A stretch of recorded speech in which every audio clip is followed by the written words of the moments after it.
Hello everyone, Assalamu alaikum. Welcome to my channel. இன்றைக்கு நாங்கள் simple recipe ஒன்று செய்கிறோம். உப்புதேசிக்காய் புது என்ன வித்தியாசமான மாதிரி செய்கிற உப்புதேசிக்காய். அதுக்கு பிறகு கறிக்கொச்சிக்காய் எண்ணெய் போட்டு உப்புதேசிக்காய் போட்டு அதோடு எங்களோட தாங்கிச்சிட்ட புள்ளையில் வந்து ஸ்ட்ராபெரி கார்டன் போன இதையும் சேர்த்து இதில் ஆட் பண்ணிக்கிறேன்.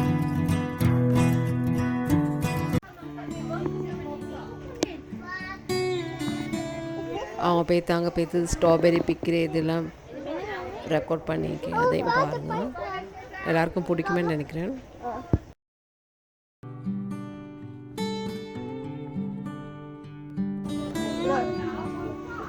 அங்கே இப்போ ஸ்கூல் ஹாலிடே தானே.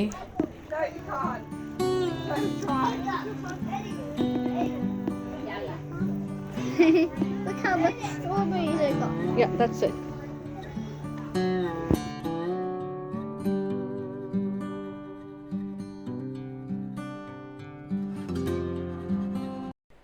நாங்கள் உப்பு தேசிக்காய் செய்கிறமே காட்டி வித்தியாசமான முறையில் எங்களோட உமா செய்கிற ரெசிபி இது. எங்கள் தங்கச்சி அங்கே லண்டனில் செஞ்சு அவங்க வந்து யூஸ் பண்ணுற இப்படி தானே. ஏன்னு சொன்னாக்கா அங்கே வந்து கூல் கிளைமேட் வந்து கூல் தானே ஒரே பார்த்தாக்கா, வெயில் அவ்வளோ இல்லை. அப்போ இந்த மாதிரி உப்பு தேசிக்காய் செஞ்சு தார்கோணம்னாலும் தின்னு செஞ்சு எந்த கூல் ஊரில் இருந்தாலும் இந்த மாதிரி செஞ்சு உப்பு தேசிக்காய் போட்டு வைக்கலும் எல்லாருக்கும்.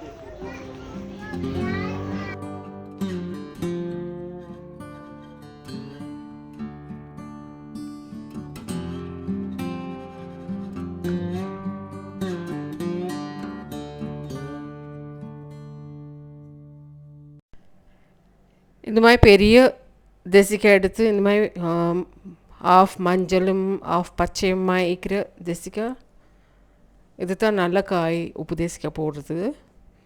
இந்த மாதிரி சைஸ் பார்த்து எடுக்கணும். இப்போ நாங்கள் வந்து சும்மா நார்மல் தண்ணியில் தேசிக்காவை போட்டு கொஞ்சம் வேக வைக்கணும்.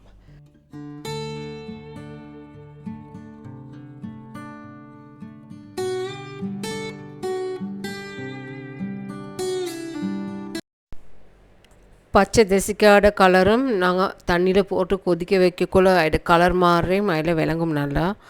அது கலர் மாறிக்கணும் வரக்குள்ள அப்போ தான் எடுக்கணும். இந்த கலர் மாறிக்கணும் கொஞ்சம். ஒரு தேசிக்காய் ஒரு மாய்க்கும். சில தேசிக்காயோட தோல் மெல்லிச்சு சுற்றி சுருக்க வெந்துடும். சிலது வந்து தோல் கனமாயிருந்துச்சுன்னா கொஞ்சம் டைம் எடுக்கும். இந்த தேசிக்காய் வந்து தோல் வந்து கொஞ்சம் கனம் சுற்றி கொஞ்சம் டைம் எடுக்குது. கொஞ்சம் பூட்டி கொஞ்சத்தில் கலர் மாறிக்கும் ஆகிட்டு அப்போவே விளங்கும் எங்களுக்கு.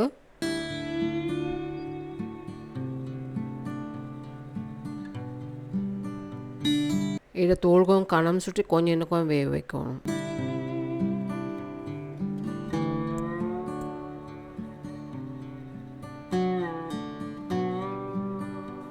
அவ காட்டுறதுக்காண்டி பிடிச்சிக்கிற கிட்டையாக்கி கேமராவுக்கு சரியாக பிடிப்படுது.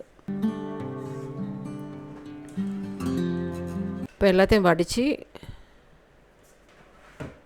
வேறே ஆக்கணும் தேசிக்காய்.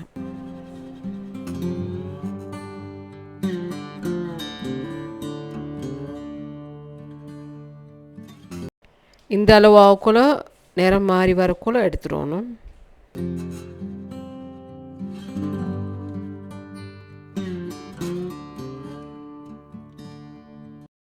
இந்த அளவுக்கு வந்து பூரா எடுத்துடணும். எல்லாம் எடுத்து தண்ணியை வடி விடணும்.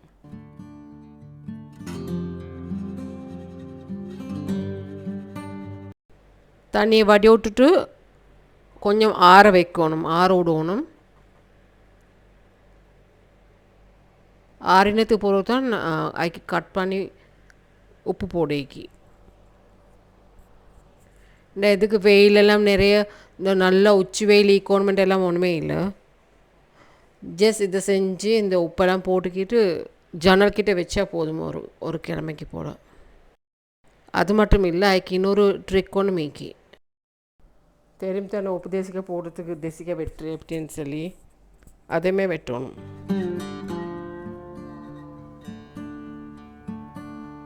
தொங்கல் மட்டும் கட் பண்ணாமல்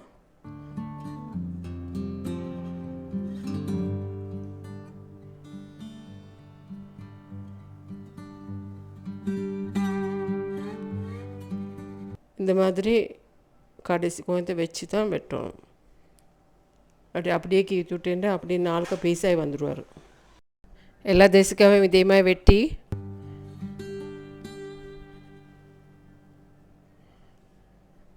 அதுக்கப்புறம் உப்பு போடணும். மேலே உப்பு நல்லா நிறைய போட்டுடணும், உளுக்க வெளியே எல்லாம் சேர்த்து.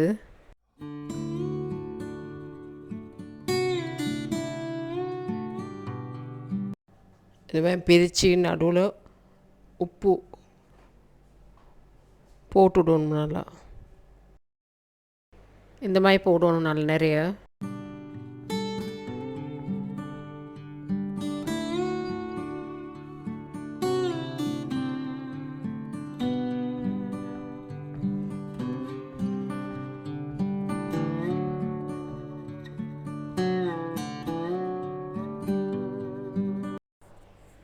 இந்த மாதிரி ஒஸ்காலையும் போட்டுவிடணும்.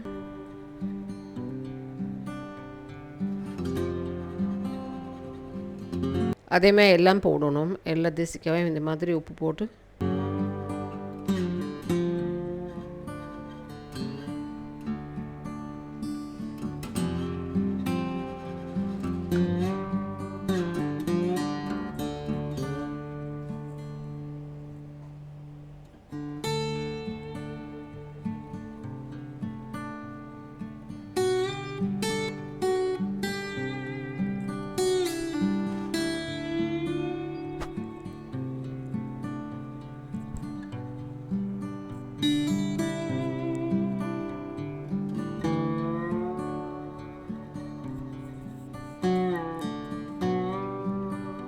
போத்தல் நிறைய சுட்டி அது போட்டுக்கூடலாம். அது எல்லாத்தையும் உப்பு போட்டு ஃபஸ்ட்டுக்கு உழுக்கெல்லாம் அதுக்கப்புறம் ஒஸ்கால மக்க திசுக்காக போட்டு உழுக்கு போட்டு பூட்டி வைக்க தேக்கி ஒரு கிழமைக்கு ஜனக்கிட்ட வைக்கணும்.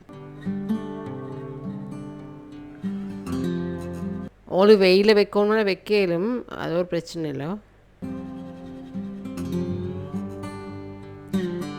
வெயிலில் வைக்கணும்னா வைக்கணும், வெயில் இல்லாதவங்களுக்கு ஜனக்கிட்ட வைக்கவும் மேலும்.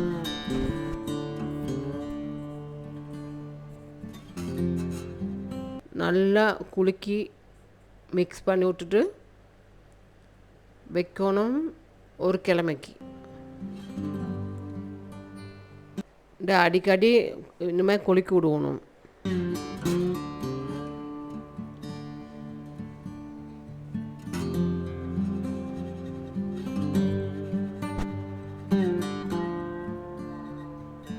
இந்த மாதிரி வெயிலில் வைக்கணும். ரெண்டாக்கா வெயில் படுற இடத்துல வைக்கணும் ஜனக்கிட்ட. மறுவணி ஒரு கிழமையை போகிறது தான் மக்கி.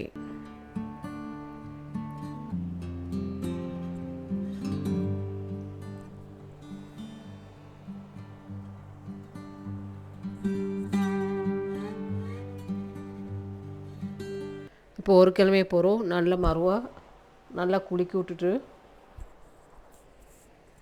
இப்போ நாங்கள் வினாக்கிரி ஊற்றணும். ஆஃப்க்கு இந்த பொட்டலில் அரைவாசிக்கு வினாக்கிரி ஊற்றணும்.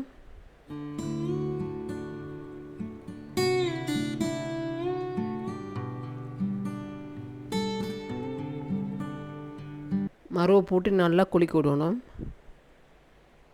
மருவை வைக்கணும் இன்னொரு கிழமைக்கு.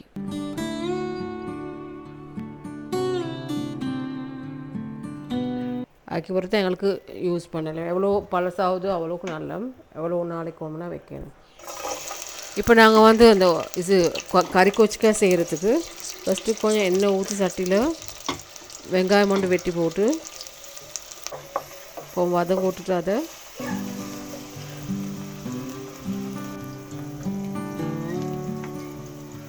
எங்கள்கிட்ட இந்த கறி கொச்சிக்காக தேவையான அளவு தக்காளி, ஏன்டா ஒரு தக்காளி எடுத்தால் போதும், பாதி சரி. இதையும் வதங்க விட்டுட்டு அதுக்கப்புறம் கறி கொச்சிக்காய் ஒரு எடுத்திக்கு ஒரு 6 போல் அதையும் நல்ல மெலிஷ் வெட்டி எடுத்திக்கி அதை இதோட போட்டுடணும்.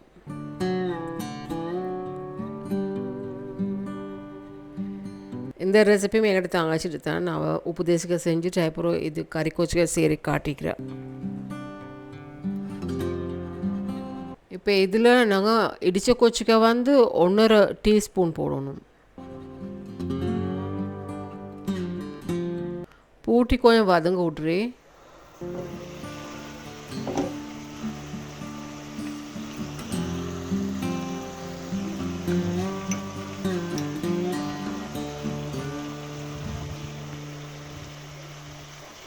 ஒன்றரை டீஸ்பூன் போடுறே.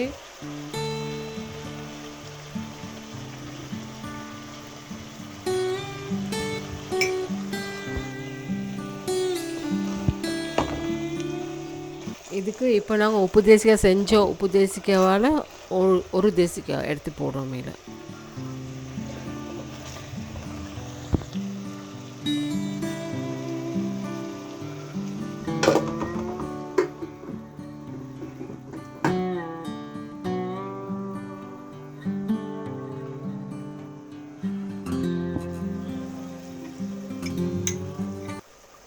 நல்லா ஊறி நல்லா இதாகவே பானிமாய்.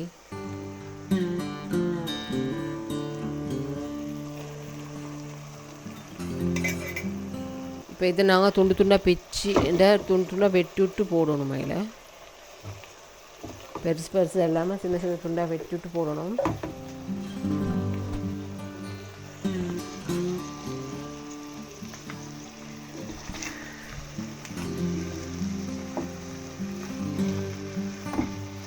இப்போ இதெல்லாம் நல்லா மிக்ஸ் பண்ணினது பிறகு பார்க்கணும் டேஸ்ட் உப்பு ஈக்கான்னு சொல்லி.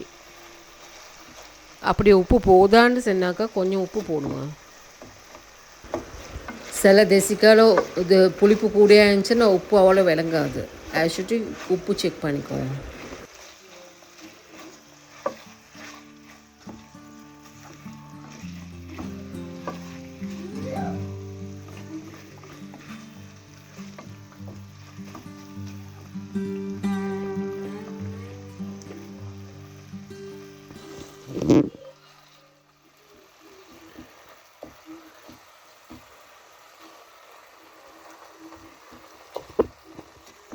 இது மாதிரி துண்டு துண்டாக பிச்சு விட்டா தான் ஏக்கி அப்படி பெருசு பெருசு ஏக்கும். நல்லா உப்பு பொடியாக நல்லா ஏக்கும் டேஸ்ட்.